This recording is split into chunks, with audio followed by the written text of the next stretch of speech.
Hello brides and grooms out there. Have you taken a dance class in the past and felt frustrated because you struggled to stay together? The greatest misconception that beginner dancers have is that they think they need to synchronize their steps.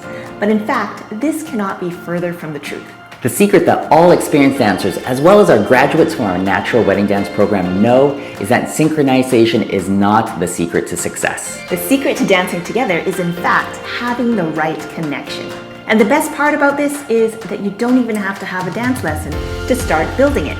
In this video, we're going to cover 3 simple things you can do right now at home together so that you can start dancing confidently. So let's get started. So the first thing you guys can do is build a pre-game routine to get you guys connected. Most athletes and performing artists will have a pre-game routine that gets them in the mindset and ready to go for their activity. You might see LeBron James or Tyreek Hill and they've got their headphones on and they're in their groove and they're getting ready. Or it might be a dancer that's off on the wings and they're going through their actions, their warm-ups and everything before they take the stage. It's the same thing for you guys. If you do something that's regular and it gets you in the mode and gets you connected, then when it's time to actually dance, it's so much better. So we're going to show you a simple game that you can do at home together, and that'll build your connection and get you in the mind frame of lead and follow and dancing together. Exactly. We call it follow the leader. Yeah.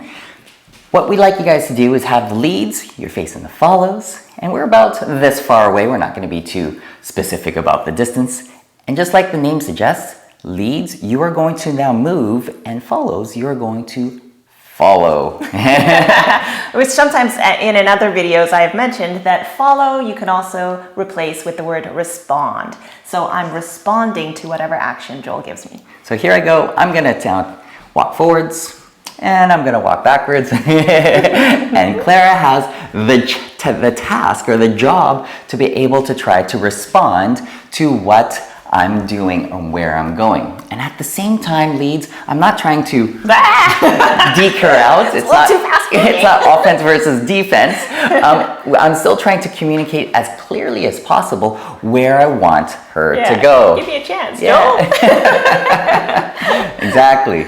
Have fun with this game. We do it with all our couples before we start our sessions together, and it's a great way to warm up. Check out this video which we have done before in the past on our channel, and it goes in a little bit more detail specifically about this game and different levels of making it more challenging. Because we're working as a team, it's also really important to get in the mind frame of supporting each other and having a good time. Exactly. So Go ahead. So what we suggest is after you do all this sort of stuff and even in between, you give each other a high five. Yeah. Bam. Nice, good high five. Sometimes a hip bump. Oh, whoa, whoa. Exactly. Something fun, something unique, something that's natural for you guys. And if it's not natural right now, like you don't give each other high fives, well then start. Because it's a great way to celebrate the connection between the two of you. It's something easy and something that you can even do at the wedding right before you get onto the dance floor to again use that to cue yourself that, hey, we're gonna dance together with great connection. The second thing you can do to build your connection together is have the lady close their eyes. So one of the wonderful things about partner dancing, or do we say the most challenging things about partner dancing, is the fact that we have to now communicate and connect through touch.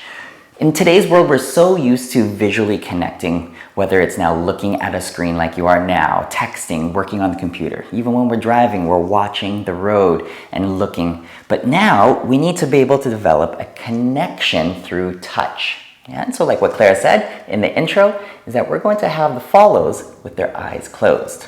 Yeah. Can be a bit scary, but make sure if you're doing this at home that you've cleared a little bit of space, that you're not bumping into furniture. Yep, or pets are wonderful little creatures that want to jump underneath our feet when we're doing something like this. Yes. So be safe first. So with this now, leads, we are going to just take our follows hand and we're going to lead them around the space that we're at, okay? All right, I'm gonna close my eyes. Here we go. So here I am, and I'm leading Clara to now walk, backwards and forwards. Yeah, getting her to turn, and turn around. And as you hopefully see, she's not cheating. Not peeking. Yeah, there we go. Awesome. Can I open the Yes, you can. High five. I would have missed the high five there. Yeah, tough to lead with their eyes closed. So what we're really trying to do is we're trying to take away Clara's sense of vision so that she's able to now concentrate a little bit more on the sense of touch. Yeah, and usually when you take away one of the senses, then the other ones are heightened. Exactly. Now, leads, it's really important for us to recognize this and be even more clear about the speed, about the direction, about how we communicate. And we don't have to be too technical about this. You can play around with it and you'll know if you, for instance, take your partner's hand and just start yanking around, it's not going to be very easy for them to follow, and it's not going to be very clear as well. And follows, you need to be very, very sensitive. So with our eyes closed, we can't try and guess what he's doing. We need to just sense and feel how fast or how slow his hand is going and in what direction. And we respond right away with our center of gravity with that hand movement. We can take that same approach if you already have a home-based pattern or some dance figures that you already know how to dance, and take that same visual deletion, we can say. We can take out that visual sense and be able now to dance through touch. Yeah, because again, as we are trying to dance together and be coordinated and connected, it's not about Clara synchronizing her steps with Joel, but for her to communicate or feel the communication from Joel. And as follow, what I'm trying to do is just remain parallel because I know we're in closed position, and also just feel the weight transfer and transfer at the same time. And that way, yes, again, I don't have to memorize what's happening and kind of like guess. I'm just feeling it and responding. We can't stress enough that it's not about, again, synchronizing the steps or memorizing the steps. It's really, really about now communicating within the partnership so that we are together. Before we go on to our third and final exercise, we want to hear from you. What kind of things do you do as a couple to build connection? Write down in the comments below what that is. We love hearing from you guys and we love learning from our YouTube community. Speaking of community, if you'd like to join us, press that like, subscribe, and hit that notification bell down below. And now for our third tip for you guys. It has everything to do with talking. To all our couples, we always suggest talking while dancing. Sounds kind of funny, but...